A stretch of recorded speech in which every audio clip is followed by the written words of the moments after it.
বলেছেন সৃষ্টির আগে ছিল শরীয়ত, সৃষ্টির আগে মারফত কোথায় কি অবস্থায় ছিলেন উৎপত্তি স্থলটা। শরীয়ত বলতে কি বোঝায় সেটা আমরা শ্রবণ করলাম। সতে হলো নিজ, রতে রিপু, অন্তেস্তত, এটা হলো আয়ত্ত করা। নিজেকে নিজে যে মানুষটা আয়ত্ত করতে পারলো, নিজের স্বররিপুকে যে আয়ত্ত করতে পারলো, দমন করতে পারলো, তার জন্য হলো শরীয়ত, আর তিনি হলো একজন আলেম। বাবা যা কিছুই বলেন আপনি একটু বুঝে শুনে করবেন। স্বরূপ দমন করার নাম যদি শরীয়ত হইতো, বলি আস্তে আস্তে বলবো, আস্তে আস্তে আগাবো। তো মারফত ভালো, মারফতকে সম্মান করি, গীবত করে গান করবো না। আমি আহলে বায়াতের একজন সৈনিক, আমি একজন সুন্নি আলেম হয়ে গান করবো, পরিচয় পর্বটা আমাদেরকে দিয়ে আমরা পেলাম। ঝগড়া করে গান গাইবো না, কোনো গীবত করবো না। তবে একটা কথা কিন্তু উনি কয়ে গেছে, যদি দড়িতে লাগবো কোনটা ওই মারফতের সাইনবোর্ড দিয়া যে অকাম গুলো করে। কেরে আব্বা তুমি আলেম মানুষ, তুমি হাক্কানি আলেম, আলেম মানুষের চোখে গ্যাস্ট্রিক থাকবো। কে মারফতের সাইনবোর্ড নিয়ে কোন অকাম করে, এরা তোমার চোখ দিয়ে যেহেতু দেখছো আব্বা, তাইলে 100% হাক্কানি আলেম হইতে পারবে।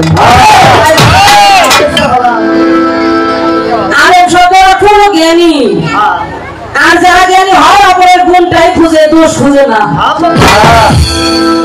দোষী খোঁজে দোষ, গুণী খোঁজে। শরীয়ত ভালো, শরীয়ত ছাড়া কখনোই মারফত করা যাবে না। কেন যাবে না? আমি প্রথম ছিলাম পিতার মস্তকে, বাবা আছে মা নাই, আমি মৌসুমে আসতে পারতাম না, মানব বাগান সৃষ্টি হইতো। মা আছে বাবা নাই, এখানেও হবে না। প্রথমে পিতার মস্তিষ্কে, এরপরে গেলাম মায়ের গর্ভে। মায়ের গর্ভ থেকে ভূমিষ্ঠ হয়ে আমি আস্তে আস্তে করে একটু একটু করে বড় হতে শুরু করলাম। আহলে বায়াতের নায়ে উঠলাম, আহলে বায়াত স্বীকার করলাম তথা বায়াত গ্রহণ করলাম। বাবাজি বলেছেন বায়াত গ্রহণ শরীয়ত, এখানে আমার কোনো আলোচনা নাই। কেন নাই? কারণ সারা বিশ্বের মানুষ যদি এই আহলে বায়াতটা, নবীর হুকুমটা, আল্লাহর হুকুমটা শরীয়ত হিসেবে মেনে গ্রহণ করত, তাহলে তাদের সাথে আমাদের সাথে কোনো গীবত, কোনো দ্বন্দ্ব, কোনো ফ্যাসাদ, কোনো কিছু হতো না। আমরা হয়ে যাইতাম তরিকার ভাই।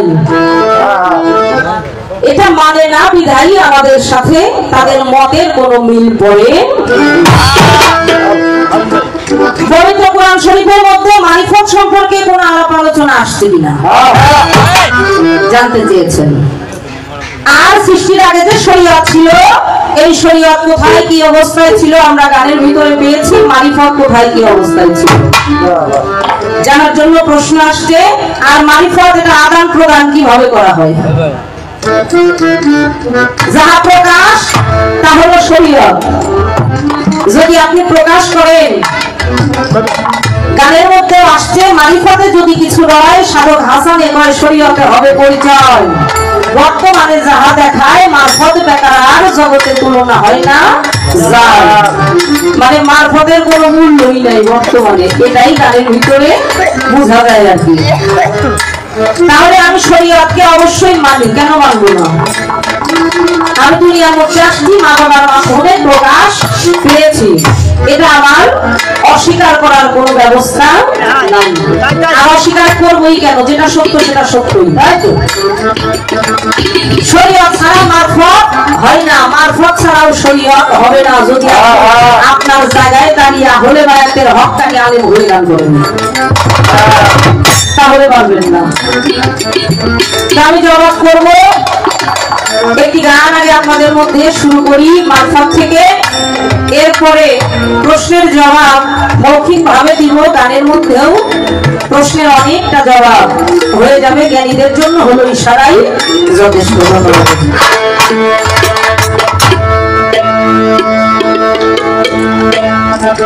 বাবা শোনো, এই যে আসলে দাঁড়ায় আমার পয়াকার মো দিলে এর কারণটা কি? দুই চারটা ডাল ভাত যাও একটু খাইতে হবে, রোগী বন্ধ করার একটা ব্যবস্থা দিও না বাবা, অনুরোধ করে কই, গরিব মানুষ। আজকে দেওয়া বসা তুমি বকশিস চাইছাও, আমি না চাইলাম, সমস্যা নাই, তুমি যাও, তুমি পাও আমি পাও একই, তুমি আমার ছেলে। আমার যখন যা প্রয়োজন আমি যদি আমার সন্তানকে বলি আমাকে দেবে না, তাহলে আমার চাওয়ার কিছু নাই, আর সব তুমি নাও, সমস্যা নাই। কিন্তু সারা বাংলাদেশে দুই চারটা ডালের ভাত এটা কানা করবো না। এটা একটু অনুরোধ করে বললাম। অসংখ্য গুণী শিল্পী মেয়েদের মধ্যেও আমাদের অনেক আছে, শ্রদ্ধা করি সকলকে, ধন্যবাদ।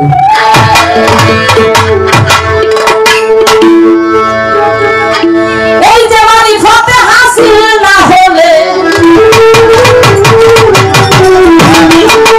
মারিফতে হাসিল না হলে কবুল হবে না।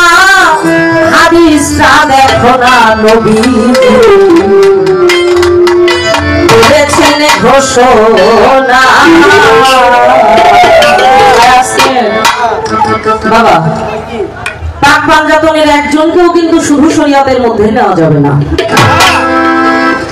পৃথিবীর বুকে রাহা বলি, তরিকা বলি, আইন বলি, ধর্ম বলি, যা কিছুই বলি, পাক পাঞ্জাতন ছাড়া কেউ কখনো কোনো কিছু অর্জন করতে পারে না, এটা সম্ভব না। এই জন্যই পাক পাঞ্জাতন তথা আমার নবীজিকে শুধু তোমার কাছে আইন না, যদি নেও তাইলে একটু বেজাল হইতে পারবে। মারিফত হাসিল না হলে, মারিফত হাসিল না হলে ইবাদত ভুল হবে না। হাদিসটা দেখো না, নবী করেছেন ঘোষণা। হাদিসটা দেখো না, নবী করেছেন ঘোষণা।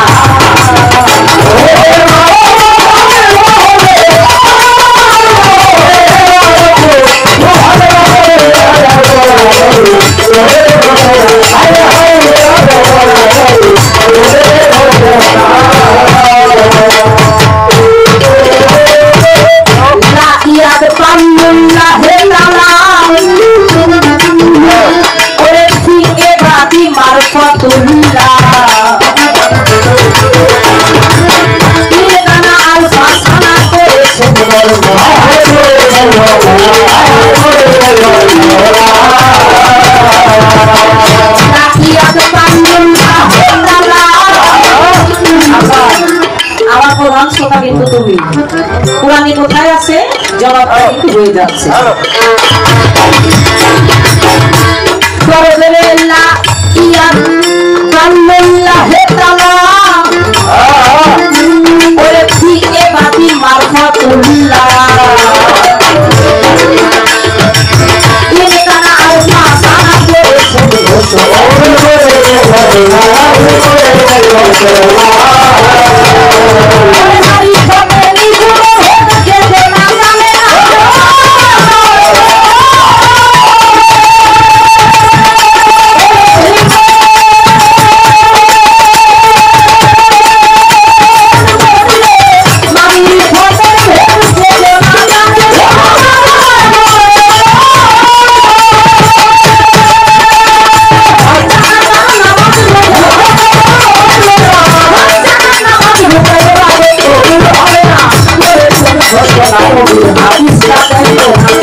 এই মারিফতে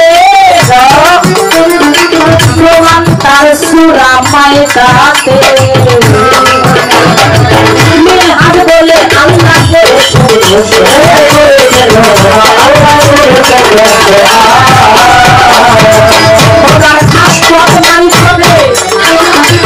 প্রমাণ সূরা মায়েদাতে মিলহাদ বলে আল্লাহ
বোঝাও। মারিফতের কথা পবিত্র কোরআন শরীফে আছে কিনা? অসংখ্য জায়গায় আছে। আর নাই লা ইয়াদ বাল্লুল্লাহ তাআলা ফি ইবাদি মারফাতুল্লাহ আন কানা আনফুসিনা, আল্লাহ করেছেন বর্ণনা। মারিফতের নিগুড় রহস্য, নিগুড় ভেদ যে জনা বুঝে না। নামাজ রোজা আর হজ যাকাত ইবাদত কোনো কিছুই আল্লাহর কাছে কবুল হবে না। তাহলে পবিত্র কোরআন শরীফের মধ্যে সূরা মায়েদা 48 নম্বর আয়াত মিনহাজ বলি আল্লাহ করেছেন ঘোষণা। মারফত কি? সত্য পথ, সরল পথ, যে পথে একটা মানুষ আসলে, যে মানুষরা মারিফতে আসে বাবা, মারিফতের কর্ম হাসিল করে, সে দুনিয়াদারির মোহ কাটাইতে পারে। আমি কে? আমার মালিক আমাকে দুনিয়ায় কেন পাঠাইলো?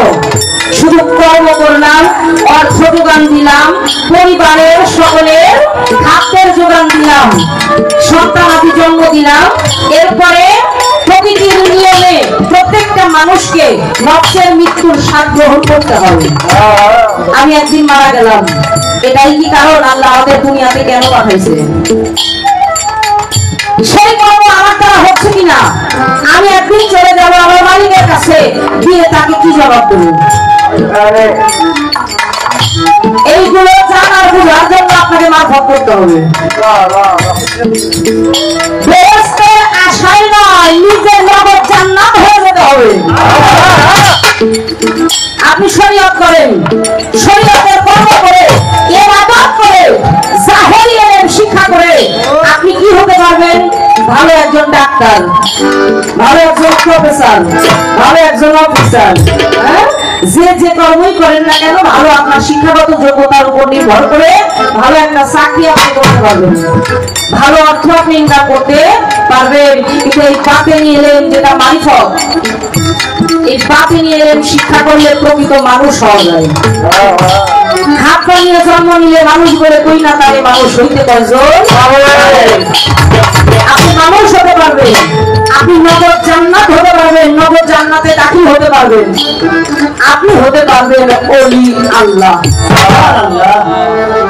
মারফত না করে কখনো এই জায়গায় পৌঁছানো যায় না। এই যে আমাদের দয়াল আসছে ওয়াসিম চাঁদ মৃধা, আল্লাহর ওলিতে পরিণত হতে গেলে আপনাকে মারফতে আসতেই হবে যদি আপনি চান, না হলে কখনোই সম্ভব না। মারফতে হলো নিজেকে নিজে চেনার নাম্বার পর। ইসলাম এটা কি কোনো ধর্ম? সনাতন এটা ধর্ম? খ্রিস্টান এটা কোনো ধর্ম? বৌদ্ধ এটা কোনো ধর্ম? এগুলো ধর্ম না, গোত্রের নাম। ধর্ম কি? এই ধর্মকে জানার জন্য, ধর্মকে প্রতিষ্ঠিত করার জন্য আপনাকে মারফতে আসতে হবে। যে কথাটা প্রত্যেকটা গোত্রের ধর্মীয় যে গ্রন্থগুলো, এই গ্রন্থে আসছে। মাওলা আলীকে প্রশ্ন করা হলো, ও হুজুর ধর্ম কি? মাওলা আলী বলেছেন মানারা ফানাফসাহু ফাকাদারা ফারাব্বাহু। শ্রীকৃষ্ণ মহাপ্রভুকে প্রশ্ন করা হলো, প্রভু ধর্ম কি?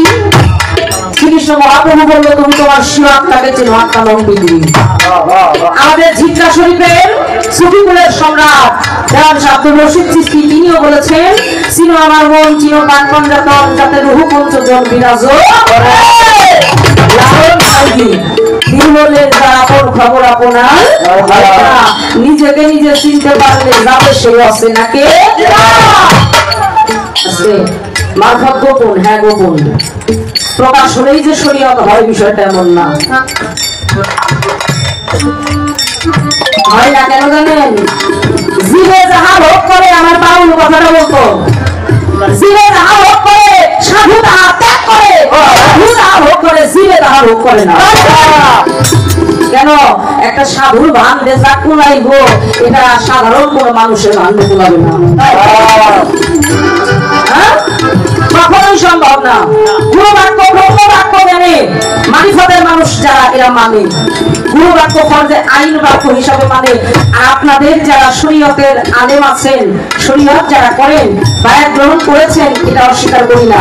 বায়াত হয়েছেন, বায়াত মেনেছেন, কিন্তু বায়াত হইলে বলবো না। আপনি যার গান গাইছেন না, ওনার আর একটা গান আছে, মনে করছো মুরিদ হইছি গেছে রে আপদ বাবা, মনে করছো মুরিদ হইছি গেছে রে আপদ বাবা, মুরিদ হইছো তুমি বুঝো নাই আমার ভাই রে ভাই, মুরিদ হইছো তুমি বুঝো আমার ভাই রে ভাই, মুরিদ হইছো তুমি বুঝো নাই আমার ভাই রে ভাই, মুরিদ হইছো তুমি বুঝো নাই। যদিও ধরছো পীরের হাত,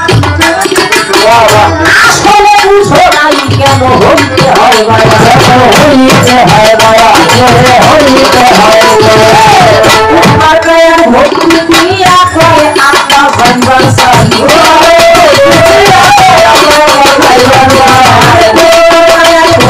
দিয়া করে দয়াল চাইবার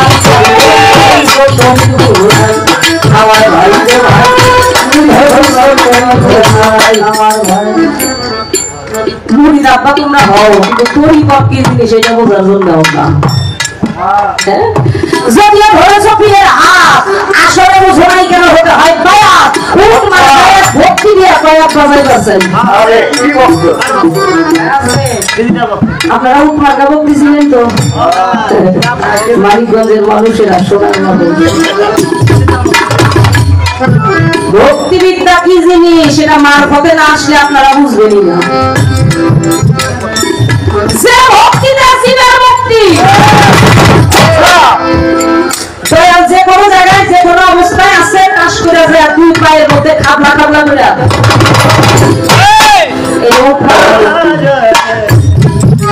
এই জন্য আপনাকে মারফতে আসতে হবে। কথাগুলো আমি বলে গেলাম, সৃষ্টির আগে মারফত ছিল কোথায়? আবার আল্লাহ গুপ্ত ধনাগারে বসিকার গোলার মধ্যে ছিলেন একা একেশ্বরে, নিজের প্রেমে নিজেই ফরওয়ার, নিজেই পাগল হয়ে প্রকাশ করলেন মুহাম্মদী নূর। সর্বপ্রথম আলুমা খালাক আল্লাহ এস, আমার আল্লাহর মধ্যে এসে পয়দা হলো। আমার আলুমা খালাক আল্লাহ নূর, আল্লাহর নূরে নবীজিকে সৃষ্টি করিল। আমার আলুমা খালাক আল্লাহ নূরের আকল জ্ঞানকে সৃষ্টি করে ভিতরে প্রবেশ করাইয়া দিল। আমার আলুমা খালাক আল্লাহ নূরের ভিতরে রূহ প্রবেশ করানো, সেখানেই মারফত।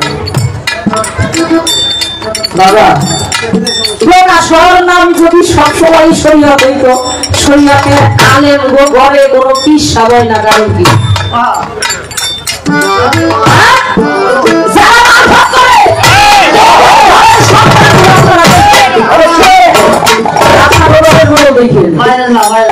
করে দিলাম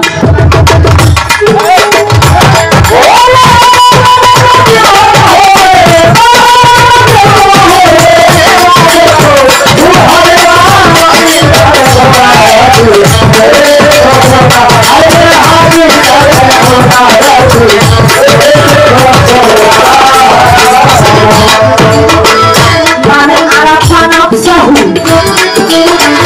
ফাকার আরাফ বাহু নিচে নিচে যে নাতো নবীজি বলে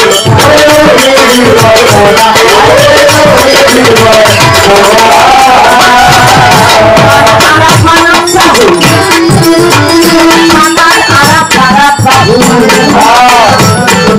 এবারে নিচে নিচে চিনিয়ে যাবে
আরেকটি গানের মধ্যে চলে যাব।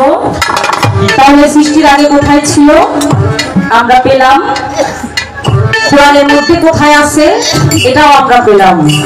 এখন আদান প্রদানের বিষয় আছে বাজান, মারফতটা আদান প্রদান, এটা তো তোমরা চোখ মিলে চাইয়া সারা জায়গায় ঘুরেও দেখতে পাবো না। মারফতটা আদান প্রদান হয় কালেবে কালেবে,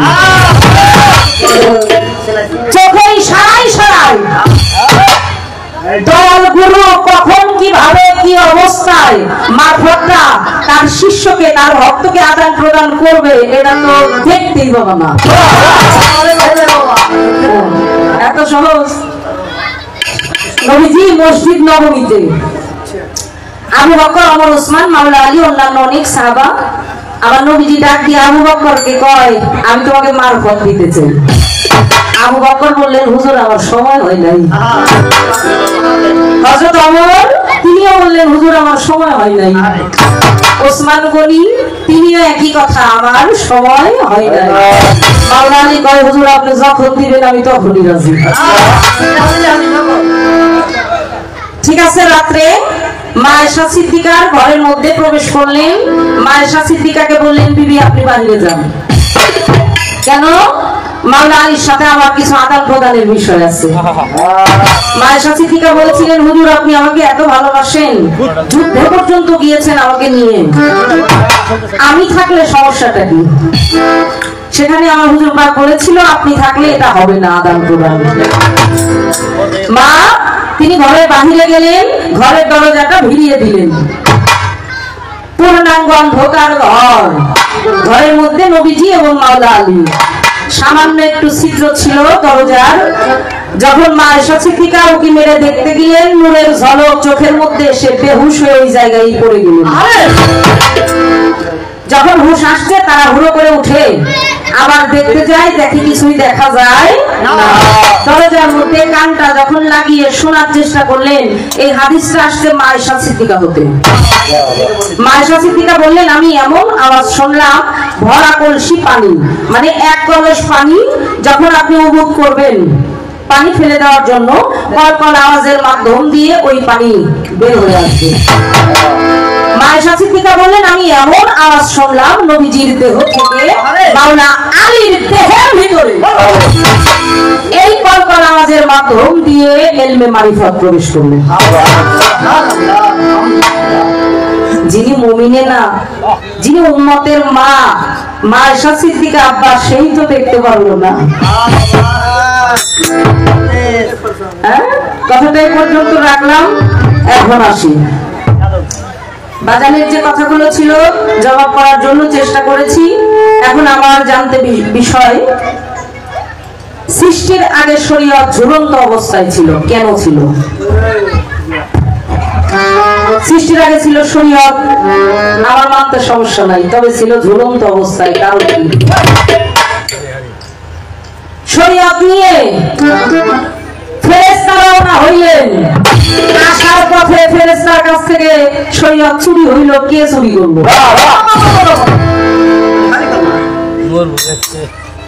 বিষয়টা কি? এটা আমার বাজানের গান থেকে আমার কথা। এখন নবীজিকে আপনি যতই ডাকেন, আল্লাহকে আপনি যতই ডাকেন, আপনি কোনো সাড়া পাবেন না। গান আসছে না, ডাকের এত কৃতজ্ঞ আসে। এই জায়গা থেকে আমার আরেকটা কথা জানতে বসো না, 10টা নামে করলে জিকির, আল্লাহ নবী সামনে হয় হাজির। আব্বা এই 10টা নাম কি? যে নামে জিকির করলে আল্লাহ নবী হয় হাজির, জানার দরকার আছে না বাবা? একটু আমাদেরকে বলে দিবে। হাবিব, এই হাবিব শব্দটা কি? আল্লাহর দোস্ত। আবার জানতে পারছো না, আল্লাহ পবিত্র কোরআন শরীফে অসংখ্য জায়গায় আমার নবীজিকে দোস্ত বলেছেন, আবার হাবিব, এবং নবীজিকে সর্বসময় আপনি বলে সম্বোধন করেছেন। আল্লাহ নিজেও আমার নবীজিকে সম্মান করেছেন। আবার জানতে পারছো না, আমি যদি সুমন বাউলকে দোস্ত করি, সেই যদি আমাদের দোস্ত না করে, তাহলে একতরফা কখনো ভালোবাসা হয়। আমার জানা মতে পবিত্র কোরআনে এবং যতগুলো হাদিস শরীফ আসছে, তাফসীর আসছে, কোথাও আমার জানা মতে আমি পাই নাই, থাকতে পারে, কারণ শিক্ষার শেষ নাই। নবীজি কি কখনো আল্লাহরে দোস্ত কইছে কি কয় নাই? ঠিক আছে না বাবা? আমি আমার গুরুকে স্বীকার করেছি, আমার গুরু আমাকে স্বীকার করেছে কিনা এটা আমার জানতে হবে না? নবীজি দোস্ত দোস্ত বলে নাই, যদি বলে থাকে তাহলে এর প্রমাণ কি?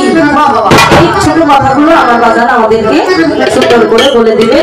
আমি ছোট করে আরেকটি গান করে বসে যাই, দেখা যাক যেভাবে আবার প্রশ্ন আসে, চেষ্টা করবো সেভাবে আলাপ আলোচনা করার জন্য।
যখন হবে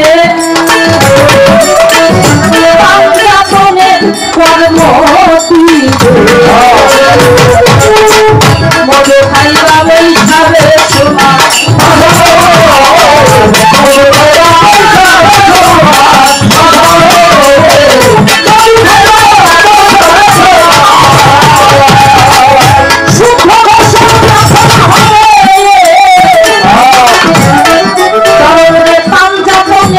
কর্ম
কোরআনে বলছে কয়েকবার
আপনি দেখবেন বিষয়টা আশা করি।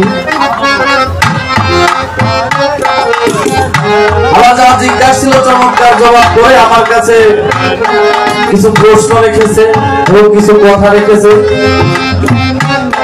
আমি সে কথার মধ্যে আগে যাই, তারপরে আমি একটি গান একটি কথা আমার মারফতের বিষয় চরণে রাখবো। তার কথা থেকে বাইরের কোনো কথা আমি বলবো না। আলেম মানুষের চোখে তো গ্যাস্ট্রিক আচ্ছা, আমার চোখে যে গ্যাস্ট্রিক এটা আপনি বুঝলেন, তাহলে আপনি মনে গ্যাস্ট্রিক কম লাগে গেল।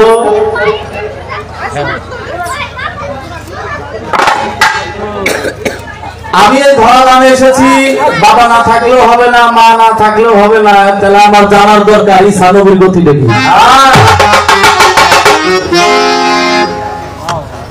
ঈসা নবীর তো বাবা ছিল না, না আছে? হ্যাঁ, তাহলে ঈসা নবীর গতি দেখি একটু করবেন।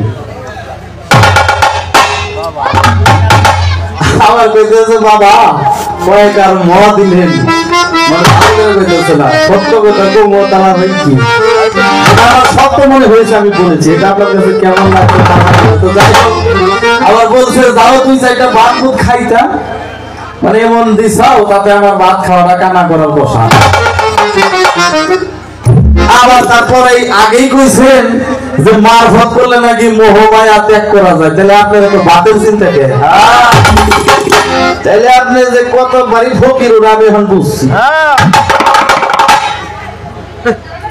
ফকির যে আল্লাহর ফকির আর আমার ভাতের চিন্তা কে যা হোক গেল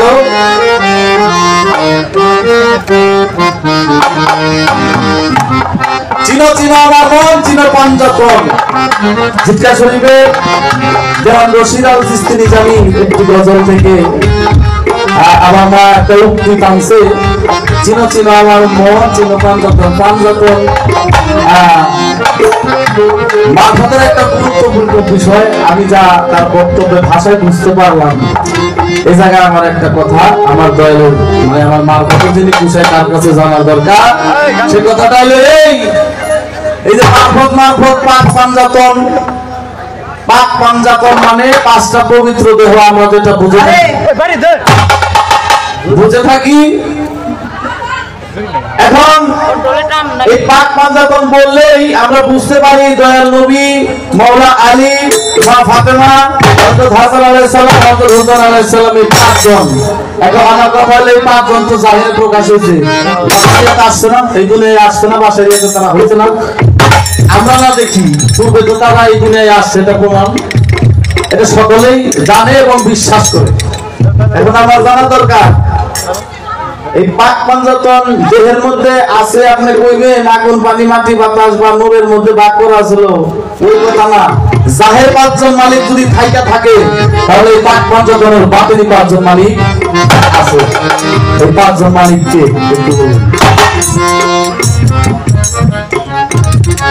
গেল মারফত সিনাই সিনাই আদান প্রদান হয় বুঝছো নাই কথা আচ্ছা তা যদি হয় তাহলে আমার জানা দরকার আমার দয়াল নবীর যে বংশ কারবালার প্রান্তরে যে নির্মম ঘটনা এটা আপনারা সকলেই জানেন সর্বশেষ যে আমার নবীর বংশের যে প্রদীপ এটা ওই নিষ্ঠুর সীমা কারবালার প্রান্তরে জিদের হুকুমে ইসলামের গলা ধর্মের গলা শিরচ্ছেদ মানে কাইটে দ্বিখণ্ডিত করে ফেলছে এখন আমার জানার দরকার যখন এই যে মা আয়েশা সিদ্দিকা হতে যে হাদিস আসলো আপনি যে বললেন দয়াল নবী ওমর ওসমান আবু বকর সিদ্দিকী তারা কেউ এই মারফতের ভার নাই নাই মাওলা আলী বলছে আমাকে তাড়াতাড়ি দেন তাহলে মাওলা আলীকে যে এই মারফতটা দেওয়া হইল দেওয়ার পর মাওলা আলী হতে সিনাই সিনাই আদালত অর্থাৎ যে মসজিদে মাওলা আলীকে হত্যা করা হয়েছে সেখানে আমার হাসান আলাইহিস সালাম যে বলছে বাবা আপনাকে এই অবস্থা কে করছেন তাড়াতাড়ি বলেন তার শিরচ্ছেদ করে ফেলবো এখন বলছে বাবা আমার এত সময় নাই তুমি আমার কাছে আসো সিনাই সিনাই হাত দিয়া মারফত প্রদান করছে এরপরে যখন হাসান আলাইহিস সালামকে যখন জহর পানে মৃত্যুবরণ করানো হয়েছে তখন হাসান আলাইহিস সালাম সেখানে গিয়ে উপস্থিত হয়েছে হওয়ার পর বলছে ভাই এখন এত কথার সময় তুমি আমার কাছে আসো সিনাই সিনাই চাপ দিয়ে যে সিনারেলে করতেছেন বুকে বুকে কালাপে কালাপে চাপ দিয়ে হুসাইন আলাইহিস সালামের কাছে বার করতে গিয়েছিল এখন আমার মোল্লা হুসাইন কারবালা প্রান্তরে যে কাহিনীটা হয়েছে তুমি কিন্তু কাউকে দেওয়ার সময় পাই নাই তাহলে সিনারেলেন যদি হয়ে থাকে তাহলে মোল্লা হুসাইন এই মারফত কাউকে সিনাই সিনাই প্রদান করার সুযোগ পায় নাই আপনারা এই মারফতটা পাইলেন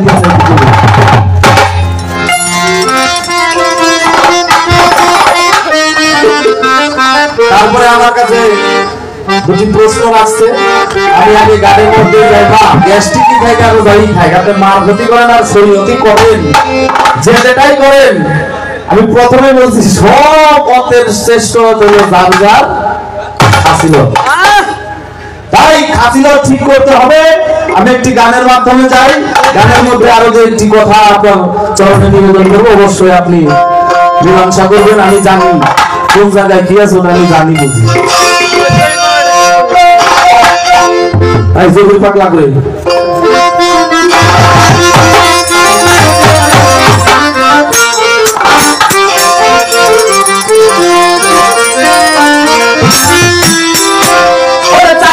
হাসিল হবে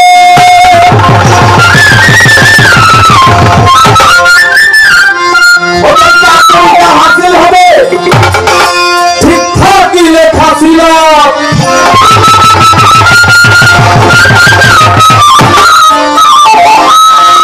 চাকরিটা হাসিল হবে ঠিক থাকিলে ফাঁসিল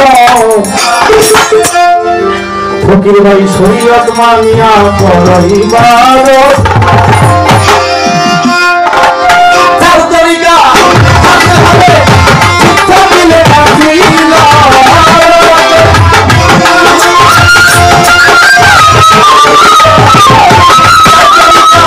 হাতে হাতে ঠিক থাকিলে আসিল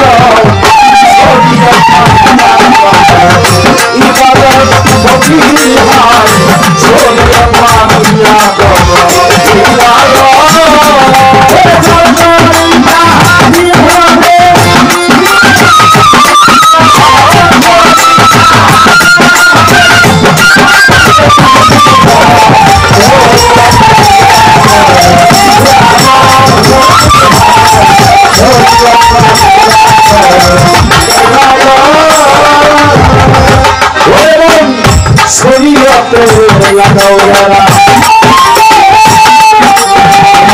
নামতে হবে নামতে হবে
যারা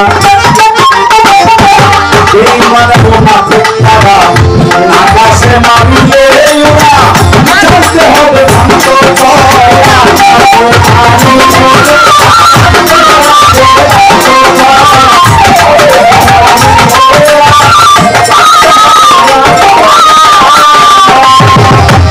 আমার পাগল শরীয়ত থেকে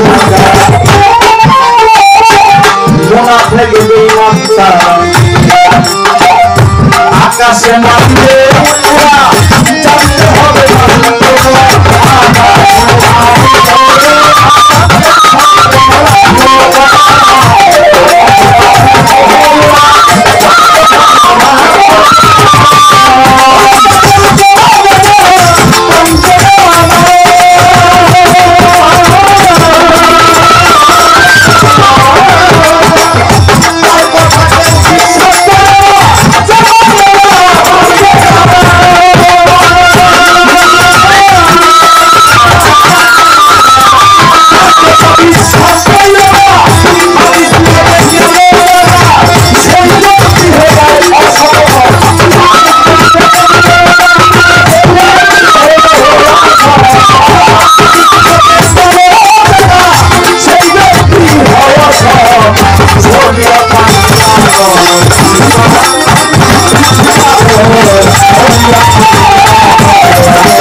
শরীরের ঝুলন্ত অবস্থা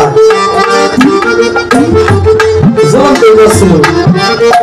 কারণ যে জিনিস যার দ্বারা পরিচালিত হবে সৃষ্টির আগেই ছিল শরীয়তের মুআক্কেল যে তার ওই গ্রন্থই নিয়ে নেয়, এই জন্য এটা ঝুলন্ত অবস্থায় ছিল। যখন ওলামা বলছে আলমা খালাকাল্লাহু মিন নূরি, যখন নূর অবস্থায় ছিল, নূর যখন প্রকাশ পাইছে যে শরীয়ত ছিল ঝুলন্ত অবস্থায় ছিল, কারণ তখন আজাদিন তৈরি হয়ে যায়, এই জন্য ঝুলন্ত অবস্থায় ছিল। আমার যতটুকু স্বার্থ এই কারণে ঝুলন্ত অবস্থায় ছিল। এখন আরেকটা প্রশ্ন আছে, এই শরীয়তের 10টা নামে জিকির করলে নাকি আল্লাহ রাসূলের দেখা বলেন। আমি একজন ছোট মানুষ, আপনার পেটের ছাও, এই যে আমার সামনে যে পেট বলি না তথ্য হাদিস পড়, এই হাদিসের নাম হবে নাম কি? আমি তা আপনারই বললাম, আপনি আমার এই বারবার সামনে কোন নামে তো শরীয়তের কোনো 10টা নাম নাই, আপনি যেটা করেছেন আমি করবো না, পালা করা বাদ দিয়েছি। আমি নবাব সিরাজউদ্দৌলা পার্টি রিক্সাওয়ালা অভিনয় করি, তাহলে কি হইল? নাই তা কই না, তাহলে শিখাবে না আছে, কিন্তু 10টা যে নাম এটা আমার খুব একটা ভালো মনে হলো না, তবে নাম আছে কিন্তু এটা আমি কম না, বলে আমার পালা বাদ দেয় রাখতে হবে। ওটা আমি বুঝছি, আমার খাইবো এই বুদ্ধি আমি ওটা বুঝছি। কারণ আপনারা সবাই আমার মুরব্বী, কারণ আপনি আমার পাগলের আমার বাউলের খুব একজন আত্মার একজন ভক্ত হিসেবে আমি কথা জানি। আপনাদের চরণ আমি মাথায় রাখি, কিন্তু লাভ হোক কিন্তু অসুবিধা হলে ক্ষতি যায় আমার,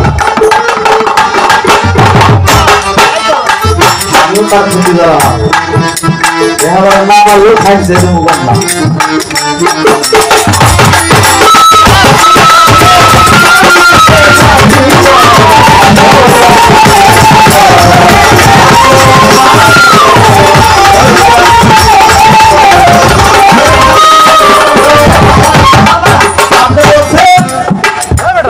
যে জান্নাতের আশা না করে নগদ জান্নাত হইতে হয়, হওয়ার জন্য মারফতে যাইতে হবে। আমিও তো তাই করি, গানে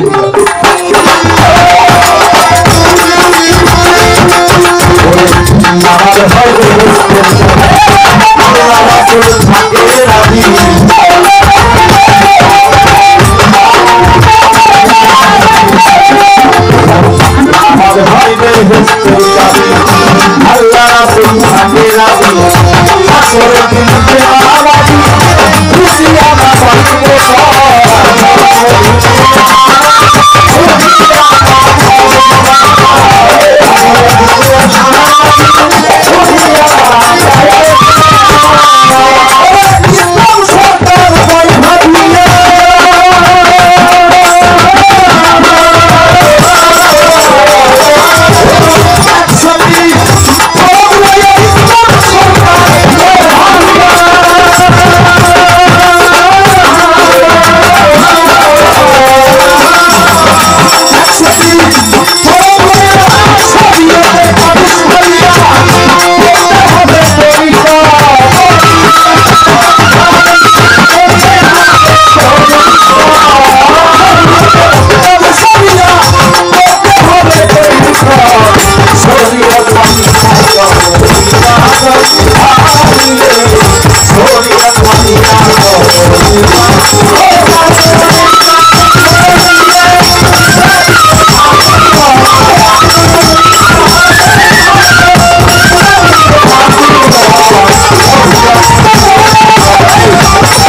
গালি জাদুকর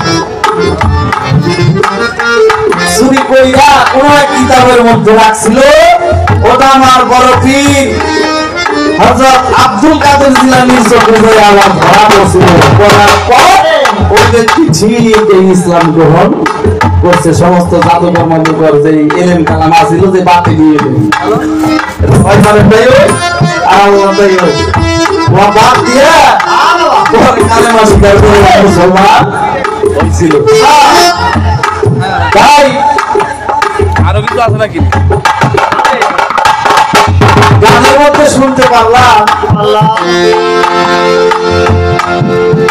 আমার রাসূলকে আল্লাহ অনেকবার দোস্ত কইছে। আমার রাসূল কোনদিন কয় নাই, কারণ কি বা কইছে কিনা আমার জানা নাই, আমি দেখি নাই, আসলেও কোনদিন কয় নাই। আচ্ছা বাবা, একটা বড় কথা হয়, যদিও আমার মুখে এটা সাজে না, তারপরেও বলি, আবার অপরাধ আপনারা মাফ করবেন। সেটা হলো এই, আচ্ছা আমি এই জায়গায় দাঁড়াইছি না, আচ্ছা পিছনে তো বা সাইডে গুণাগার আছে, সাইডে বা পিছনে আমার ছায়া পড়ছে, পড়ছে না? পড়ছে পড়ছে। আচ্ছা আমার ছায়া দেখে আমি মনে মনে অনেক কিছু করতে পারি। আমার ছায়াই কি বুঝে আমার একটু বলে ঠিক না? অর্থাৎ লালন ফকির বলেছে, যেই মুর্শিদ সেই তো রাসূলের হাতে নাই কোনো ভুল, খোদা বসে হয়। আচ্ছা সূরা নিসার মধ্যে আল্লাহ পাক বলেছে যে আমার রাসূল এবং আল্লাহর মধ্যে বিভেদ করে, নিশ্চয় নিশ্চয় জানিও উনি শান্তি পাবে। চাইলে আর যে ওই ওটাও যে এটাও যে ও কইছে তাই যে কি আর ও কইব নাকি? একই তো কারণে আর কইব। যার কথা সে যদি কয়, কার শব্দ আছে কেউ বুঝতে পারে। তাই তো আমার দিন দয়াময় মানুষকে আসলভাবে ঘুরে দিবে। আসল পয়দা আল্লাহর নূরে, ওজা হেওতা, এই জন্য আর দুইটা কিছু করে নাই। রাখলাম তার কথা আমার সাধ্যমতো বলার জন্য। তো বাবা, সর্বকিছু মূলে হইল আমরা যে যেটা করি না কেন, যা প্রশ্ন ছিল আমার সাধ্যমতো বলার জন্য আমি চেষ্টা করলাম। একটা বিষয়, আমার দয়াল নবী আপনারা সকলেই জানেন,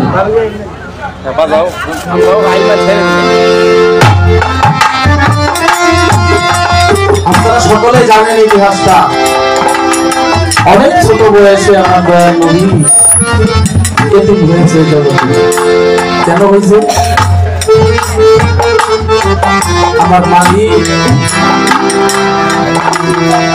এতিমের ব্যথাটা যে কি, এটা আমার দয়াল নবীকে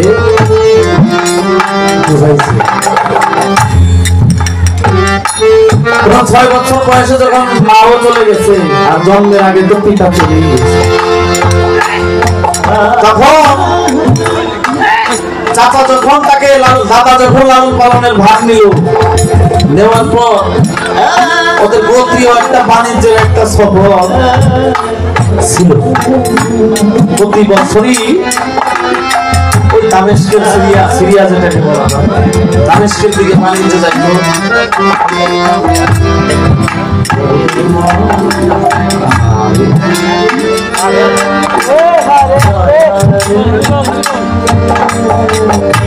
দামেস্কের পথে যায়, তখন আমার দয়াল নবী খুব ছোট, 6 বছরের বালক হয়। তখন চাচাদের সাথে ওই কাফেলায় বাণিজ্যে যাইতে রাজি হয়।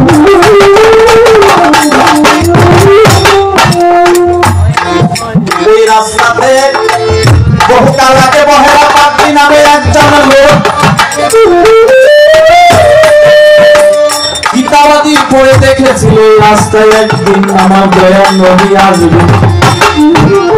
সে ছিল খ্রিস্টানদের প্রধান। আমার দয়াল নবী যেদিন আসবে, সেই দিন আমি আমার সমস্ত মান যশ খ্যাতি ধর্ম বর্গ ত্যাগ করে আমার দয়াল নবীর ধর্ম নিতে চাই।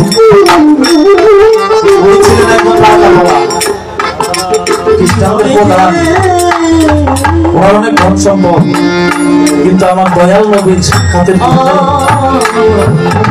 সমস্ত রাজপ্রাসাদ ছেড়ে দিয়ে ওই সিরিয়া দামেস্কের পথে যে রাস্তার মাঝখানে একটি পাহাড়, সেই পাহাড়ে গিয়ে আশ্রয় নিয়েছিল।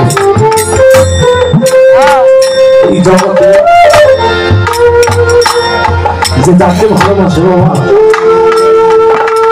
তার জন্য সদাই রাস্তায় তোমার দয়াল নবী যাইতে যাইতে ওই কাফেলার পানি শেষ হয়ে গেল। ওই পাহাড়ের পাদদেশে গিয়ে একটা খেজুর গাছের নিচে সমস্ত কাফেলা দাঁড়িয়ে দয়াল নবী ছোট মানুষ, তখন আশেপাশে তাকায় দেখে আমাদের তো পানি শেষ হয়ে গেছে, পানি খেতে হবে। দেখো ওই পাহাড়ের উপরে একটা ঝুঁকি করা ঘর দেখা যায়, তাহলে নিশ্চয়ই ওখানে মানুষ আছে, কিছু পানি আমরা পাইতে পারি। তখন বলছে যে বাবা তোমার কষ্ট হবে, তুমি এখানেই থাকো, আমরা একটু এগিয়ে যাই দেখি ওখানে কোনো পানি পাওয়া যায় কিনা। যখন রাখছে ওদিকে ওই বহেরা পাদ্রী পাহাড় থেকে দাঁড়িয়ে দাঁড়িয়ে দেখে আমার মনে হয় অপেক্ষার অবসান এইবার ঘটিবে। যে বর্ণনাগুলো দলিলের মধ্যে পেয়েছে প্রত্যেকটা বর্ণনা যেমন মেঘে ছায়া ধরেছে। আপনারা সকলে জেনে থাকবেন আমার দয়াল নবী যখন যেখান দিয়ে হাঁটতো সদা সর্বক্ষণ এক টুকরা মেঘ মাথার উপরে ছায়া দিত। তখন বলছে এই তো হবে আমার মনের মানুষ। যে গাছটার নিচে দাঁড়িয়েছিল গাছটা বারে বারে কিছু হইল আমার দয়াল নবী গায়ে চুম্বন করতে চাইতে। যখন আস্তে আস্তে ওই বহরের যাত্রীরা ওই পাহাড়ে দিয়ে গেছে, উনিও আইডি আসছে, আইসে বলছে আপনি গিয়ে চিনি না, আমাদের একটু পানির প্রয়োজন, যদি এখন দয়া করে দেন। তো অবশ্যই দেবো, শুধু পানি কেন, আপনাদের জন্য আমি যদি পারি একটু খাবারের ব্যবস্থা করতে পারি, আপনারা দয়া করে আসেন। উনি মনে করছে যেটার জন্য এত কাল বসে আছি সেই মানুষটা যদি আসে আমার সমস্ত কিছু নিয়ে গেলেও আমার কোনো দুঃখ থাকবে না। যখন একে একে সবাই চলে আসছে, কিন্তু যার জন্য এত বছর ধরে পথ চেয়ে আছে সেই মানুষটাই আসে নাই। তখন বলছে আমি চোখের একটু পানি দেখো না, আমার যার জন্য এত আয়োজনে তারে তোরা কেন আনবি।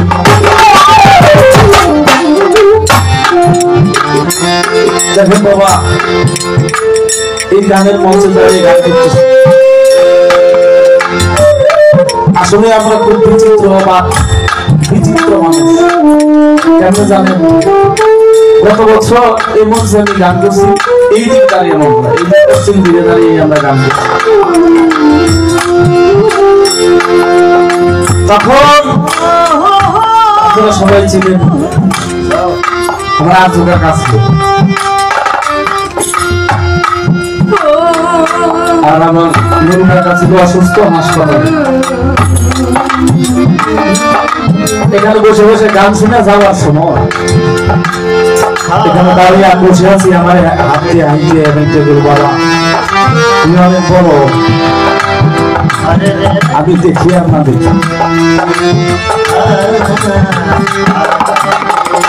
আজকে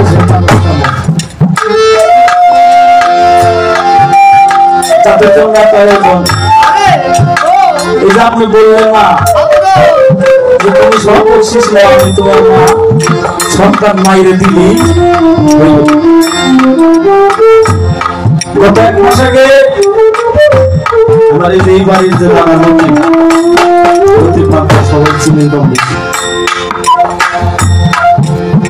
দুটো ছেলেও আছে, শাহিন শামিন, আপনারা সকলে ছিলেন। তাদের অর্থ কম হলো, কিন্তু এখন ইচ্ছে করবে তাদের খাওয়াই খারাপ হবে। তাই বহেরা বান্দি বলেছিল, যার জন্য আমার এত হলো, সেই মানুষটাই তো এই কাজটি করবে না।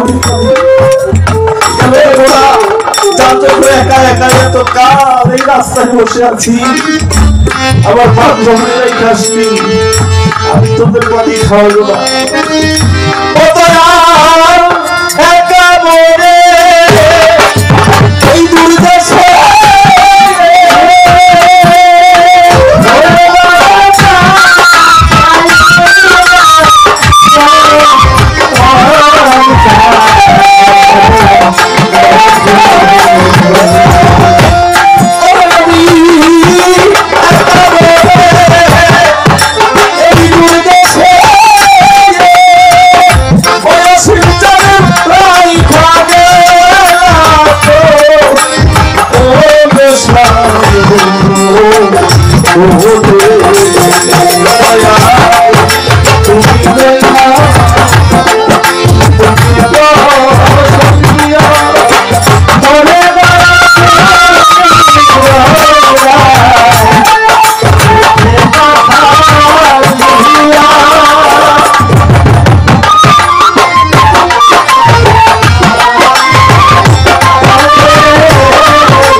দেখতে দেখতে সবারই বেলা ফুরিয়ে যায়, কোন দিন চলে যাবে কেউ বলতে পারে। এই বাড়িতে দেখেন আমি যে কয় বছর ধরে গান গাই, এর মধ্যে থেকে 2-3টা বছর চলে যায়। এখন আবার দাদাদের মধ্যে আছে শুধু খুশি, এক মাস আগেও 3টা বছর যাওয়ার কথা ছিল আমার নুরুল ইসলাম কাকার গত বছর, যে অবস্থাটা হয়েছিল আমরা জানি, কিন্তু গেল আমার জন্য। এই মানুষগুলো যে গেল কোথায় যে গেল, এই সুরত নিয়ে আর সামনে এসে বলবে না কাউকে। আমার মুখে এই মানুষগুলো যে গেল, বাবা কোথায় গেল? তাই সাধু বললো কি, এই রাস্তাতে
নামাজ পড়ি নামাজের মোনাজাতে একটা কথা দয়ালু দরবার রাখি সে কথাটা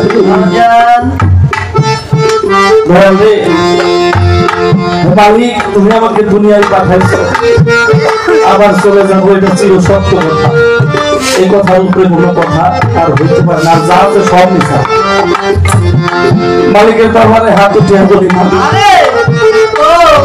যাই করো আর না করি আমি যাই করি আমি তো না ধর আমার তো কোনো জ্ঞান নেই মালিক আমার জানটা যখন তুমি খরচ করো আমি যে মুখটা চিনি ওই মুখটা দিয়ে সরে এমন জানটা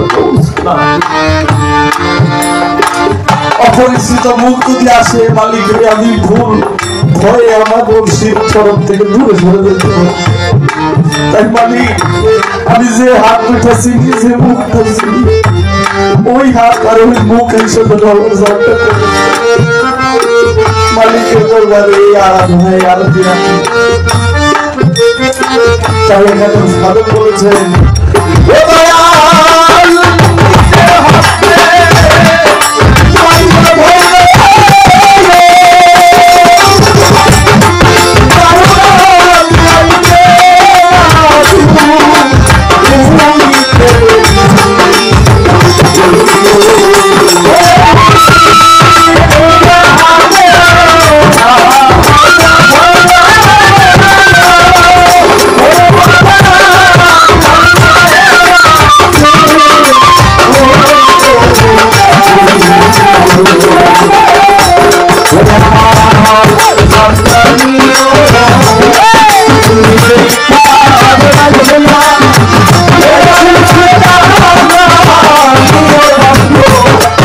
নিজের হাতে মাইকে ধরে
Go